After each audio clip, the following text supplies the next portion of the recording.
They called her a thief, but the way she stood there said something else entirely, and the man who stepped between her and the crowd knew it before anyone else did. The wind carried dust across the main street, curling around boots and wagon wheels as if the land itself was holding its breath, and right there in the center of that silence stood a young native woman, wrists bound loosely with rope, her dress worn thin by travel, her dark hair tangled by miles of hard road. Yet her eyes were steady,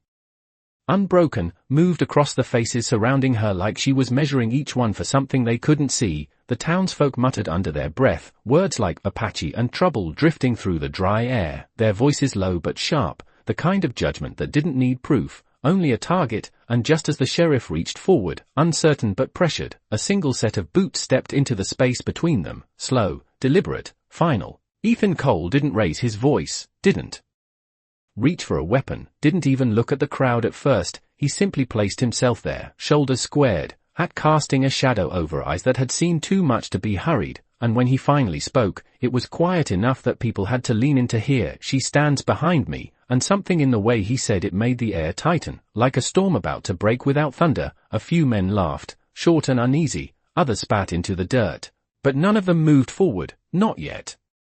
Because Ethan Cole was the kind of man who didn't waste words and didn't make promises he wouldn't keep. Behind him, the woman didn't thank him, didn't plead, didn't even shift her weight. She just watched, her gaze passing over his shoulder, over the crowd, over the buildings like she was memorizing every inch of the place, and for a moment, just a flicker, Ethan felt it too, that quiet certainty that something about this didn't fit. Like a piece in the wrong puzzle, the sheriff cleared his throat, trying to hold on to authority that was already slipping. You don't know who she is, he said, but Ethan didn't turn, didn't ask, didn't care. I know enough, he replied, and that was the end of it, at least for now. The rope around her wrists hung loose, like it had never truly held her, and when Ethan reached back and cut it free with a single motion, she didn't flinch, didn't rub her skin, didn't react the way most would after being handled by strangers. Instead she lifted her chin slightly, eyes catching the fading sunlight in a way that felt wrong, not frightened, not grateful, but something else entirely, something older. The crowd began to disperse, not because they were convinced, but because uncertainty had crept in, slow and quiet. And uncertainty was something people feared more than they admitted. Ethan gestured toward the far end of town, toward the narrow road leading out past the last fence post. You can stay the night, he said, voice even, like it didn't matter either way. But the woman didn't move right away. She looked back once, long enough to make a few men shift where they stood, then followed without a word, her steps light, measured, like she already knew where she was going. Behind them, the town exhaled, uneasy and unsettled, and far beyond the ridge, where the land dipped into shadow, something moved, riders, maybe, or something more, and though no one in that moment could see it clearly, the truth had already started its slow approach, and by morning, nothing in that town would feel the same again. The cabin sat a quarter-mile beyond the last fence post, where the town gave up pretending it owned the land and the prairie began to speak for itself, low grass bending under a steady wind that carried the dry scent of dust and distant rain. And Ethan Cole walked ahead without looking back, not because he did not care, but because men like him understood that some people followed better when they were not watched. Behind him, her footsteps stayed even, neither hurried nor hesitant, as if she had already measured the distance before taking it, and when they reached the porch, he paused just long enough to push the door open with the heel of his boot, letting it creak in that slow, familiar way that came from years of use rather than neglect. Inside, the space was simple, a narrow table, a cast iron stove, a bed pushed against the far wall, everything placed with purpose and nothing wasted, and he stepped aside slightly, giving her the choice to enter first, which she did without a word, her eyes moving across the room not with curiosity, but with quiet calculation, like someone mapping exits, counting steps, noting weight and distance. Ethan closed the door behind them and set his hat on a hook by the frame, then crossed to the table where a lantern waited, striking a match that flared briefly before settling into a soft glow that filled the room with warm light and long shadows, and for a moment neither of them spoke. The silence stretching not with tension, but with something steadier, something that felt like two people deciding what not to say. He poured water from a tin pitcher into a cup and set it down within her reach, then took a step back, giving space again, always giving space, and she looked at the cup before lifting it slowly, her hand steady despite everything that had happened, her movements controlled in a way that did not match the story the town had tried to place on her. You do not ask questions, she said finally, her voice low, clear,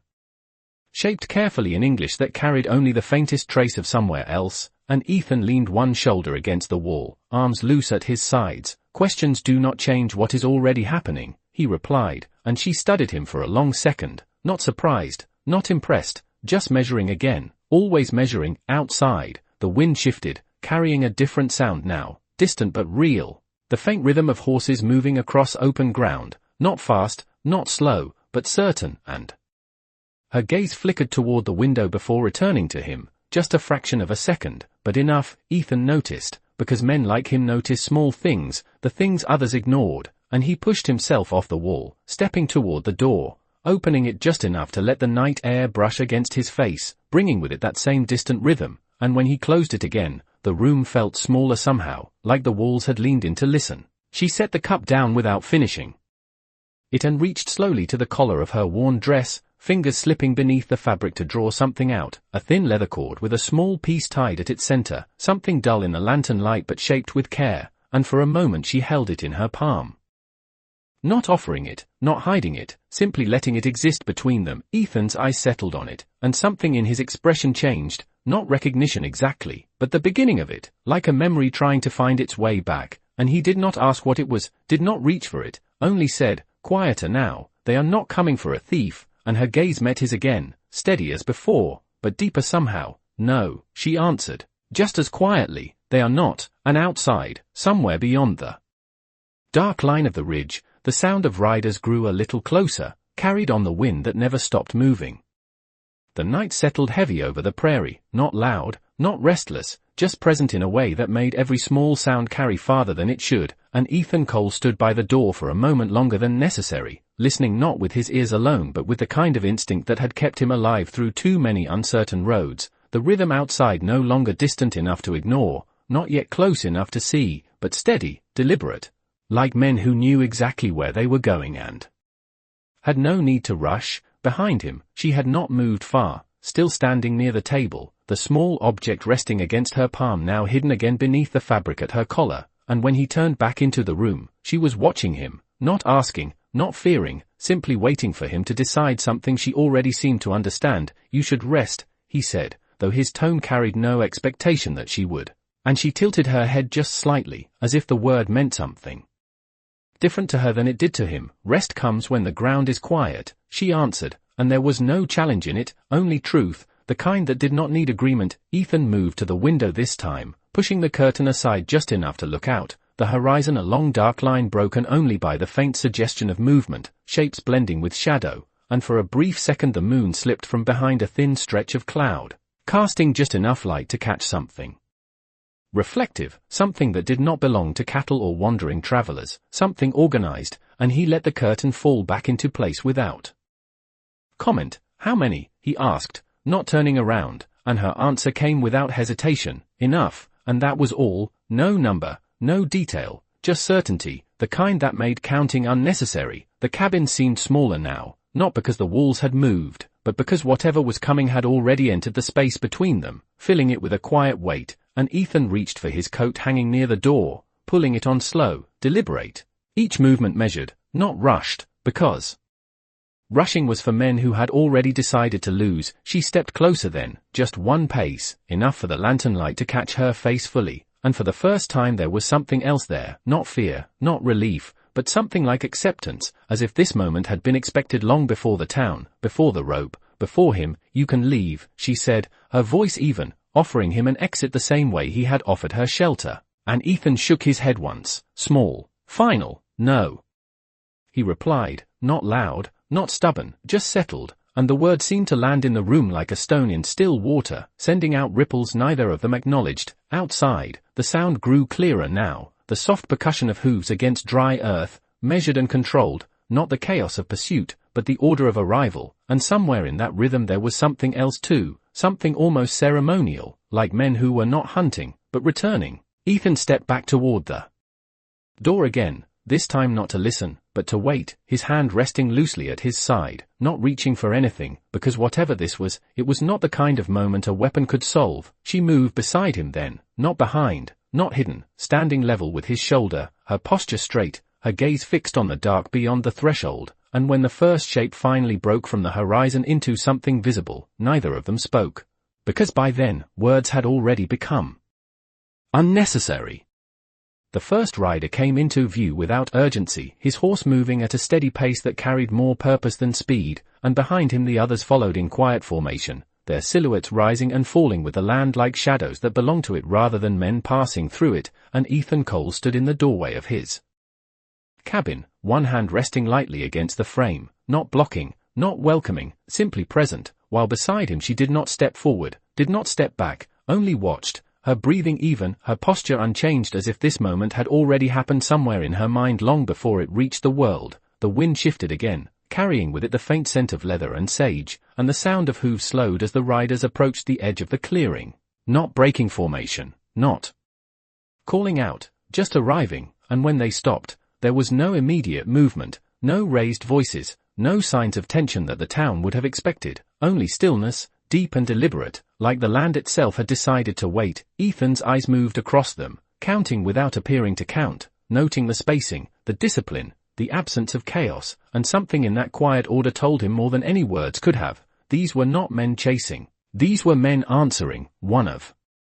the riders shifted slightly, his horse stepping forward just enough to separate him from the others, and though his face remained shadowed beneath the brim of his hat, there was something in the way he carried himself, something measured and grounded, that drew the eye without demanding it, and for a moment he looked only at Ethan, not past him, not around him, as if acknowledging the man who had chosen to stand where others would not. Ethan did not move, did not speak, and after a few seconds that stretched longer than they should have, the rider's gaze passed beyond him, settling on the woman standing just within the lantern's glow, and that was when the silence changed, not broken, but shifted, like a line drawn in sand had just been crossed. She stepped forward then, one pace, enough to leave the shadow of the doorway and stand where the moonlight could find her, and for the first time since the riders appeared, something moved through the group, not forward, not aggressive, but subtle, a collective awareness, like breath taken in at the same moment. Ethan felt it without turning his head, the way the air itself seemed to recognize her presence differently now, and the man at the front lowered his gaze, not fully, not in submission, but in something closer to respect, the kind that did not need explanation. She reached again to the cord at her neck, drawing the small object into the open where the light could touch it, and this time she did not hold it loosely, she let it rest against her palm, visible, undeniable, and even from where he stood, Ethan could see the faint markings etched into it, patterns that carried meaning beyond decoration, symbols that did not belong to this town, or any place that measured worth in fences and ownership. No one spoke. Not the riders, not Ethan, not her, because whatever needed to be said had already begun to show itself in the way the men on horseback held their positions, in the way their attention centered not on the cabin, not on the land, but on her, and slowly, one by one, they shifted, not dismounting, not reaching for anything, but straightening, aligning, as if responding to something unspoken. Ethan exhaled quietly, not in relief, not in tension, just in understanding, because the pieces were beginning to settle into place, and though he still did not know the full shape of it, he knew this much: the story the town had believed was never the one that mattered, and as the night held its breath around them, the truth stepped forward without needing to be announced. The moment held, stretched thin between what had been assumed and what was now impossible to ignore, and Ethan Cole felt the shift settle into his bones before it showed on anyone's face, the kind of understanding that did not arrive all at once but instead unfolded slowly, like dawn creeping over a long ridge, revealing shapes that had always been there but never seen clearly. The riders remained still, their horses calm beneath them, heads low, ears forward. Not restless, not alert, just waiting. And at the center of that waiting stood the man who had stepped ahead of the others, his gaze no longer searching, no longer questioning, but fixed with quiet certainty on the woman beside Ethan. She did not look back at Ethan now, did not seek confirmation or protection, because whatever had needed his presence had already passed, and in its place stood something older, something that belonged to a different kind of order, one that did not ask permission from towns or fences. She took another step forward, leaving the edge of the doorway completely, her figure now fully in the open, the lantern light behind her outlining her shape while the moonlight touched her face, and when she lifted her chin, it was not defiance, not pride, but recognition, like someone returning to a place that had been waiting for her. The man at the front of the riders moved then, not quickly, not dramatically, but with a quiet precision that matched everything about the night, and as he swung one leg over and stepped down from his horse, the others did not follow, not yet. They remained mounted, forming a still backdrop to something that was no longer uncertain. His boots touched the ground with a soft thud, dust rising around them before settling again, and he walked forward a few steps, stopping at a respectful distance, not closing the space completely, not crossing into hers without invitation, and for a brief moment, the two of them stood facing each other in a silence that felt full, not empty. Like a conversation already understood without words, Ethan watched. From the side, no longer the center, no longer the barrier, just a witness now, and it did not bother him, because some moments were not meant to be held, only seen. The man lowered his head slightly, not deeply, not formally, but enough to change the balance of the space between them, and when he spoke, his voice carried low and steady, shaped by years of speaking only when necessary. "You were expected sooner," he said. And there was no accusation in it, only acknowledgement. She did not answer right away, her eyes moving briefly across the line of riders behind him before returning to his face, and when she spoke, her voice held the same calm it always had, but now it carried something else beneath it, something that could not be mistaken. "The road changed," she said, and the words seemed simple, but the meaning behind them settled deeper than their sound. The man nodded once, accepting it without question, as if whatever explanation might have followed was unnecessary, and then his gaze shifted, just for a moment, toward Ethan, not with challenge, not with suspicion, but with something closer to respect, the kind given to a man who had stood his ground without knowing what stood behind him. Ethan met the look without moving, without speaking, and in that brief exchange, something passed between them that needed no name. Behind them, the riders began to move, not forward, not closing in, but adjusting, spreading slightly, creating space rather than taking it, and the quiet pattern of it made one thing clear without a single word being spoken: they were not here to take, they were here to receive. She reached up once more, letting the small object at her neck fall free into the open air, and this time, as it caught the moonlight fully, its markings became clearer, lines and shapes worn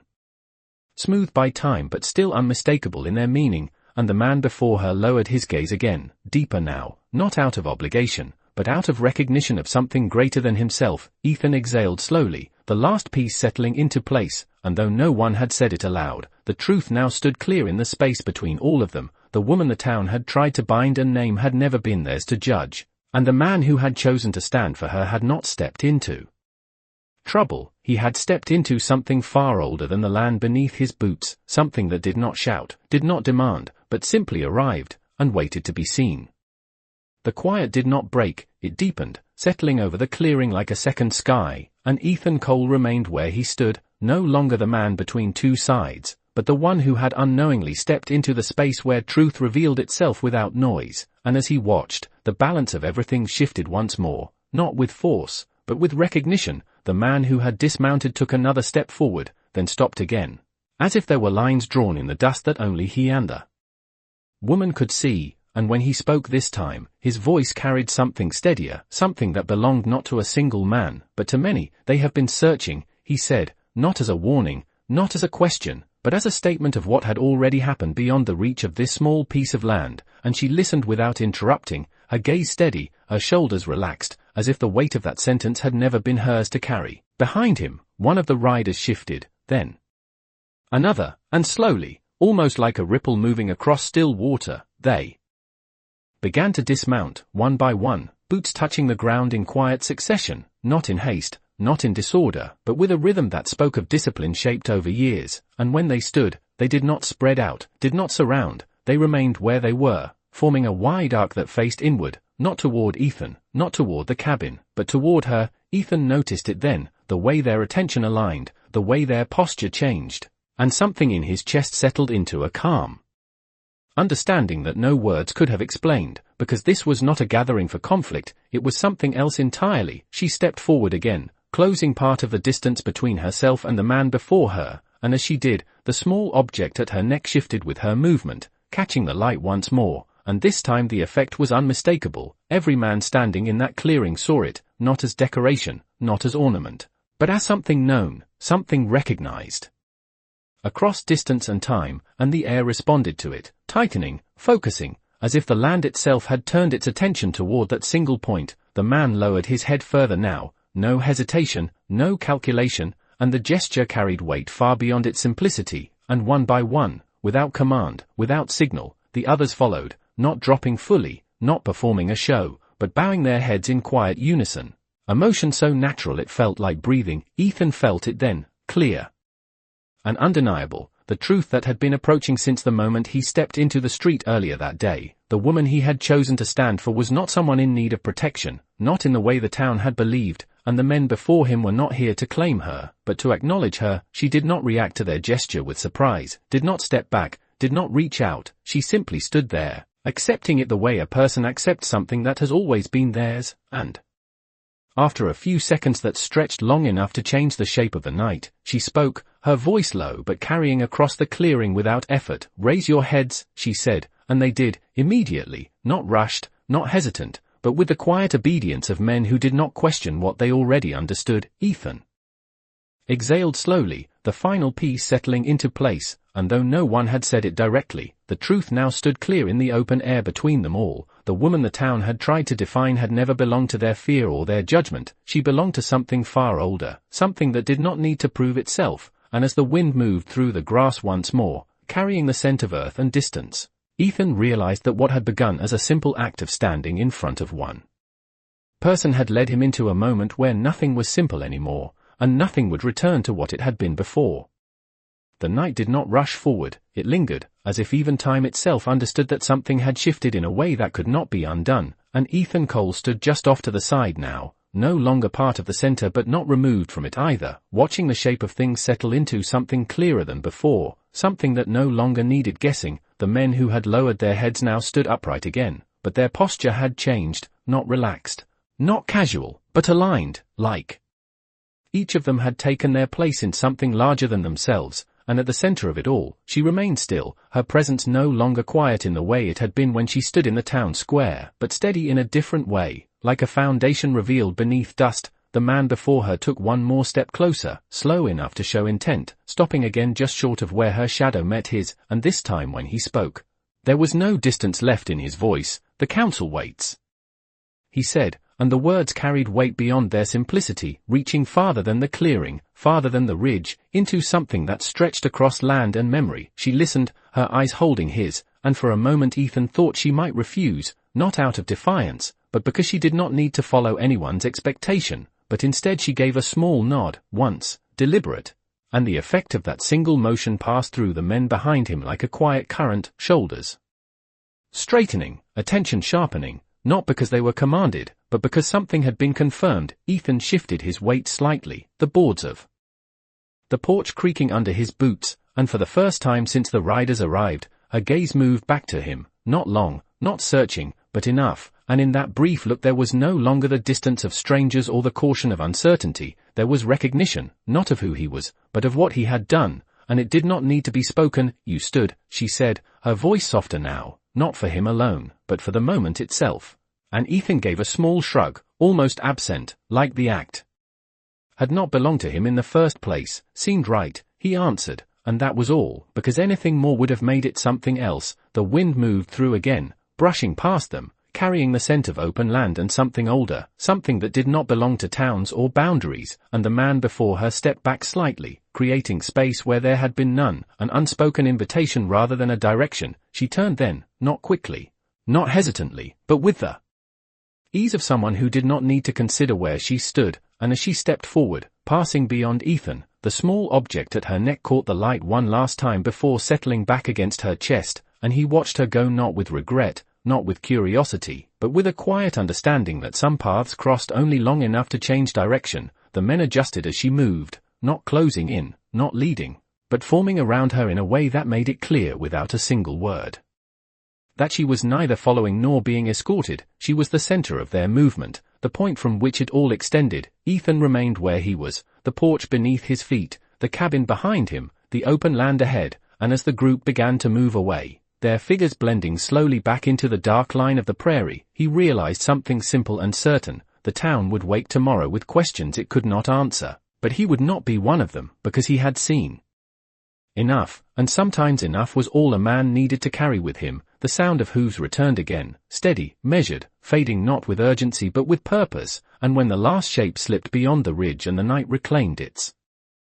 quiet, Ethan turned back toward the cabin, the door still open, the lantern still burning, and the space she had stood in now empty, but not unchanged, because some presences did not leave, they settled, and stayed long after the person was gone. Morning did not arrive all at once. It came slow, stretching across the prairie in pale shades of gold and grey, and Ethan Cole stood just outside his cabin with a tin cup in hand, watching the horizon where the riders had disappeared hours before, the land now empty again, quiet in the way it had always been, yet not quite the same. The wind moved through the grass in long steady waves, carrying no sign of what had passed, no tracks that mattered, no echoes of voices, just the same open silence that had lived there long before him, and still, something lingered, not in the ground, not in the air, but somewhere harder to name. He took a slow sip of coffee, letting the bitterness settle, his eyes narrowing slightly against the rising light, and for a moment, it almost felt like the night had been a story told too close to sleep, something half real, half imagined, except for one thing, the mark in the dust just beyond his porch. Faint but deliberate, where boots had stood in a shape too precise to be chance, still remained, untouched by wind, as if the land itself had chosen to remember. Behind him, the cabin door creaked softly as it shifted in the morning breeze, and he glanced back once, just long enough to see the space where she had stood, empty now, but not forgotten. The lantern burned low on the table inside, its light pale against the growing sun, and for a second, he considered stepping back in, closing the door, returning everything to the way it had been before yesterday, but he did not. Instead, he set the cup down on the railing and stepped off the porch, boots hitting the dirt with a quiet certainty, moving toward the edge of the clearing where the prairie opened wide, and as he walked, his gaze drifted toward the town in the distance, just visible past the rise, smoke beginning to lift from chimneys, people waking, unaware that something had shifted just beyond their reach. They would talk, he knew that. They would piece together what they thought they saw, build stories from fragments, fill in the silence with their own versions of truth, but none of it would match what had actually happened, not fully, not in the way it mattered. Ethan stopped at the fence line, resting one arm against the weathered wood, and let his eyes follow the path the riders had taken, now nothing more than a faint suggestion in the grass, and for a moment, he wondered where it led, not the direction, but the purpose. The kind of place that did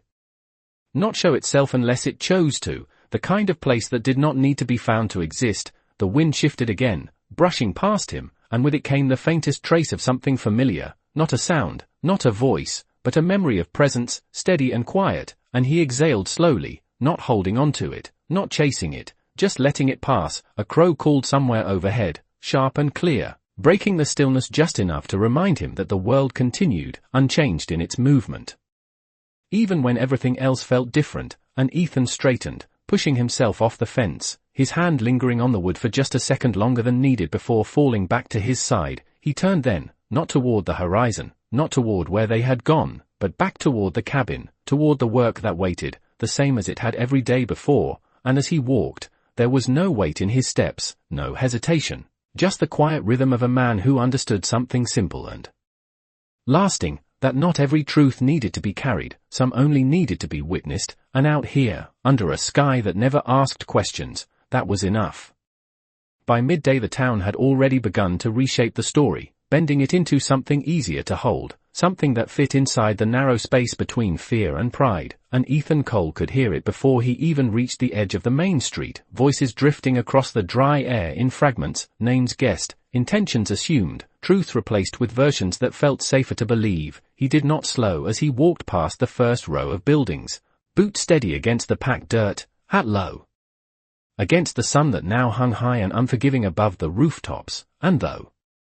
a few heads turned as he passed, he did not return their looks, not because he avoided them, but because there was nothing there he needed to see. Near the saloon, a small group had gathered, men leaning against the railing, hands resting on belts, speaking louder than necessary as if volume alone could make their certainty real. "Told you she was trouble," one of them said, his voice carrying just enough to reach Ethan as he moved by. "No one rides like that unless they are hiding something."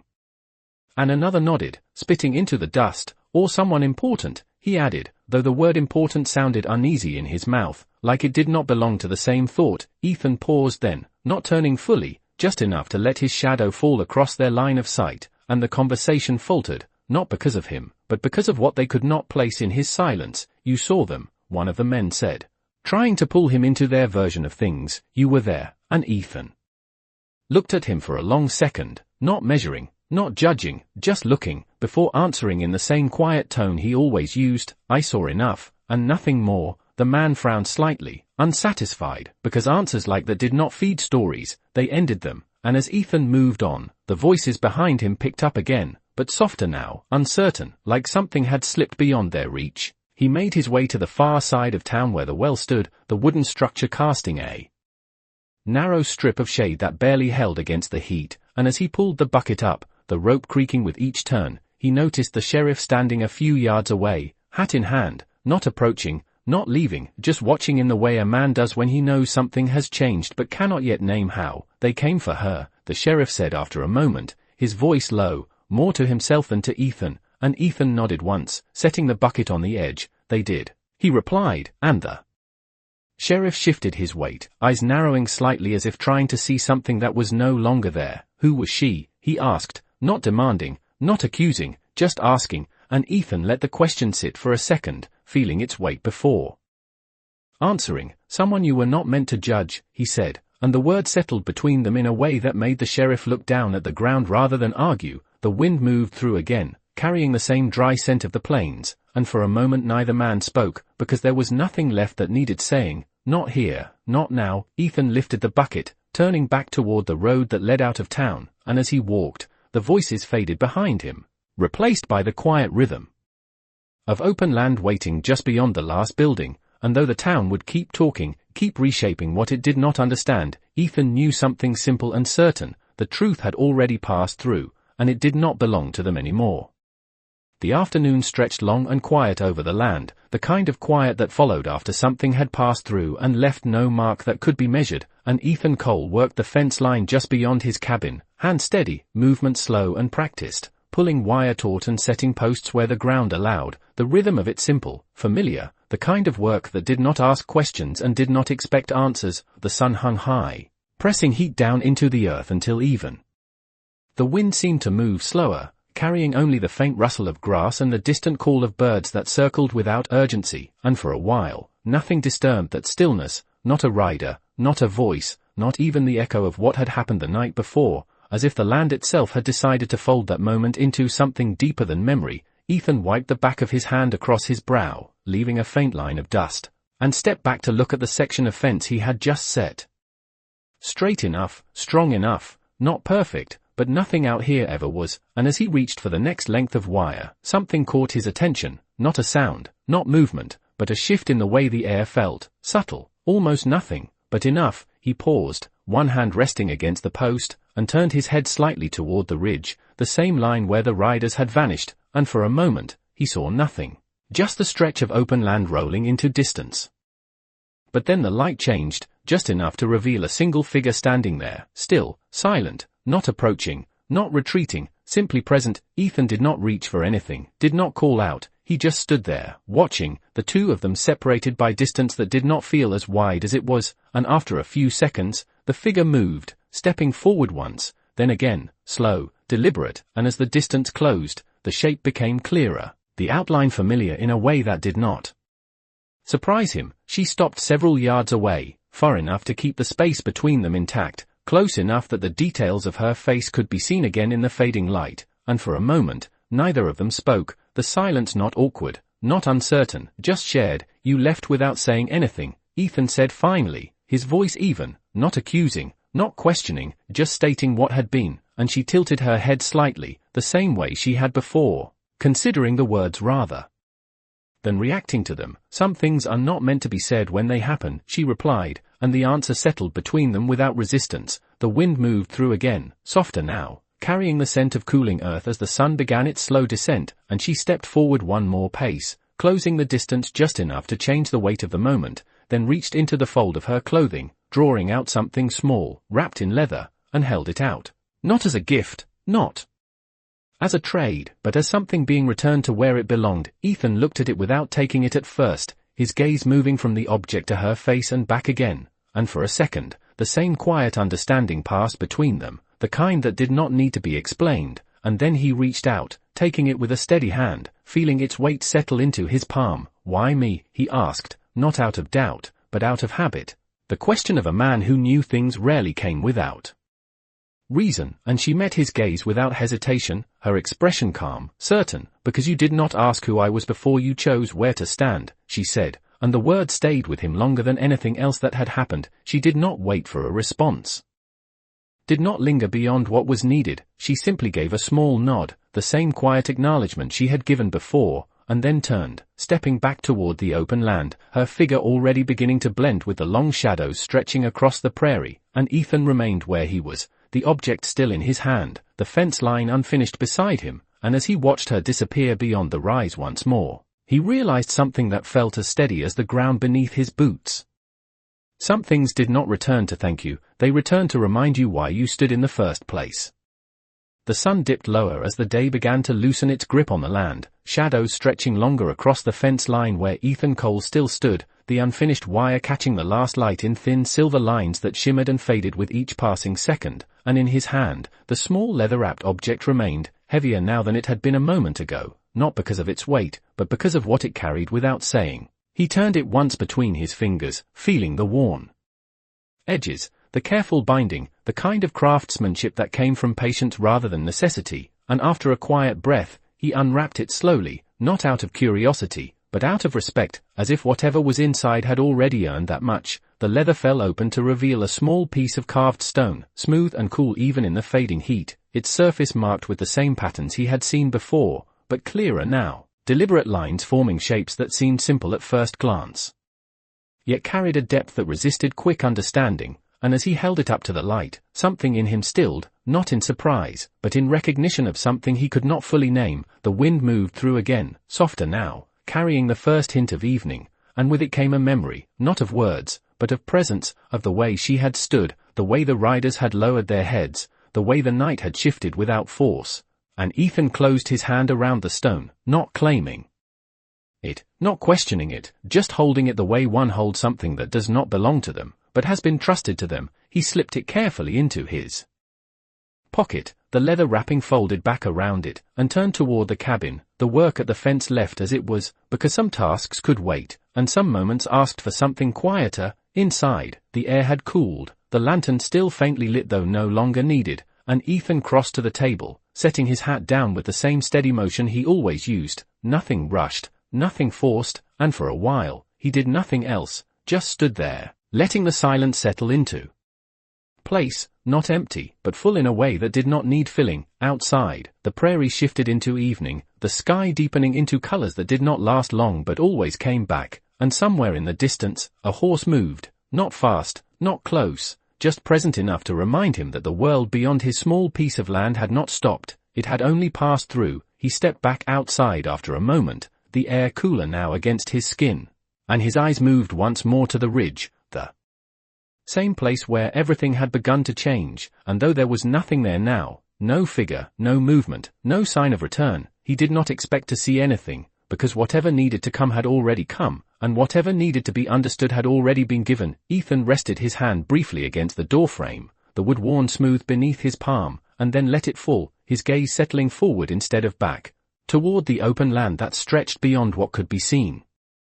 clearly. And as the last light slipped below the horizon, leaving only the quiet outline of the world he knew, he understood something simple and steady, the kind that did not need repeating, that standing in the right place at the right time was not about knowing what would follow, it was about not needing to know. And out here, where the land did not explain itself and the sky did not ask for answers, that was enough. The night settled deeper than before, not just dark but full, stretching wide over the land like a quiet promise that nothing more needed to happen for meaning to exist. And Ethan Cole sat on the edge of his porch, elbows resting loosely on his knees, the small wrapped stone now placed on the table just inside the doorway where the lantern had long since gone out, leaving only the faint glow of moonlight to trace its outline. The air had cooled enough to carry sound farther, and somewhere out across the prairie, a coyote called once, then again, not mournful, not urgent, just marking its place in a world that did not need permission to be what it was. And Ethan listened without turning his head, because out here, listening was often more important than looking. Time moved slowly, measured not by clocks, but by the way shadows shifted and the wind changed direction, and as he sat there, he found himself not thinking about the town, not about the men who had tried to name what they did not understand, but about the moment before all of it, the instant when he stepped forward without knowing why, when the decision had come before the explanation, and for a long time, he had believed that was how most things worked. You act first, and understanding follows. If it comes at all, he leaned back slightly, letting his shoulders rest against the worn wood of the cabin wall, and his gaze lifted toward the sky where the stars had begun to fill the space left behind by the sun, each one steady, distant, unconcerned with anything that happened below, and yet somehow connected to it all the same. The stone inside the cabin did not call to him, did not demand to be held or studied, it simply existed, quiet and patient, like the people it came from, and Ethan understood that whatever it meant. It was not meant to be solved, it was meant to be carried in the way a man carries a memory he does not speak about. The wind shifted again, brushing past him, and for a moment, it carried something familiar, not a sound, not a shape, but a presence that felt close without being seen, and he did not turn to look for it, because he already knew what he would find, nothing, and that was enough. A long minute passed, then another, and the world remained exactly as it was, steady, unchanging, and yet different in a way that only those who had witnessed something beyond explanation could understand. Ethan reached down, picking up his hat from where it rested beside him, turning it once in his hands before setting it back on his head, the motion small, routine, grounding, and then he stood, not because anything had ended, but because everything had settled. He stepped inside the cabin, the floorboards creaking softly beneath his boots, and his eyes moved once to the table where the stone lay, untouched, exactly where he had left it, and for a second, he considered moving it, placing it somewhere hidden, somewhere safe, but the thought passed as quickly as it came. Because safety was not the point, and hiding something like that would only make it smaller than it was meant to be. Instead, he left it where it rested, in plain sight, and turned back toward the door, leaving it open as he always did, letting the night remain part of the space rather than shutting it out. And as he stepped back onto the porch once more, the quiet wrapped around him again, familiar now, steady, and complete. Out here, nothing needed to be explained, not the choices men made, not the paths they crossed, not the reason some people arrived and left without warning. And as Ethan stood there, looking out over land that asked nothing and gave everything it needed to, he understood something that would stay with him long after this night faded into memory, that sometimes the truth does not come to change your life, it comes to show you that you were already standing exactly where you were supposed to be. The days that followed did not announce themselves as different, they arrived the same way they always had, with light creeping over the ridge and wind moving through the grass like it had nowhere else to be, and Ethan Cole returned to his work without ceremony, fixing what needed fixing, tending what needed tending, his movement steady, unchanged, yet somewhere beneath that routine, something had settled into place that no one else could see. The town continued as it always did, voices rising and falling with the same rhythm of small concerns and borrowed certainties, and when his path crossed theirs, the looks lingered a little longer now, not with accusation, not with understanding, but with something in between, the quiet discomfort of people who sensed they had been close to something real and had missed it entirely. Ethan did not correct them, did not offer pieces of what he knew, because truth out here was not something you handed to others, it was something they either stood in long enough to feel or walked past without noticing. The small stone remained where he had left it, resting on the table inside his cabin, catching light in different ways depending on the hour, never calling attention to itself, never demanding to be held, yet always present, a quiet reminder that not everything valuable announced its worth. Sometimes, in the early morning when the air was still cool and the world had not yet decided what it would be for the day, Ethan would pause at the doorway and let his eyes rest on it for a moment longer than necessary, not searching for meaning, not expecting answers, just acknowledging that it was there, the same way he acknowledged the land, the sky, the silence between sounds. Weeks passed, maybe more, time slipping into itself the way it always did out here, and the memory of that night did not fade, it changed, losing its sharp edges, settling into something quieter, something that no longer needed to be replayed to be understood. One evening, as the sun lowered and painted the horizon in colors that would not last, a rider appeared again on the distant ridge, not many this time, just one, standing still against the fading light, and Ethan saw it from where he stood near the fence, his hand resting on the same post he had fixed days before. He did not move toward it, did not call out. He simply stood, watching, and after a moment, the rider lifted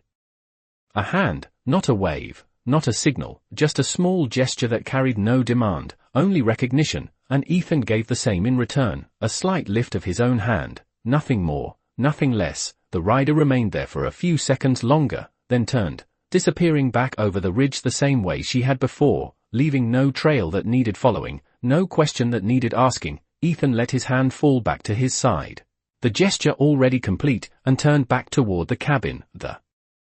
evening settling in around him, quiet and certain, and as he stepped onto the porch, the boards creaking beneath his weight, he paused just once, not to look back, but to listen, to the wind, to the stillness, to everything that did not need to speak.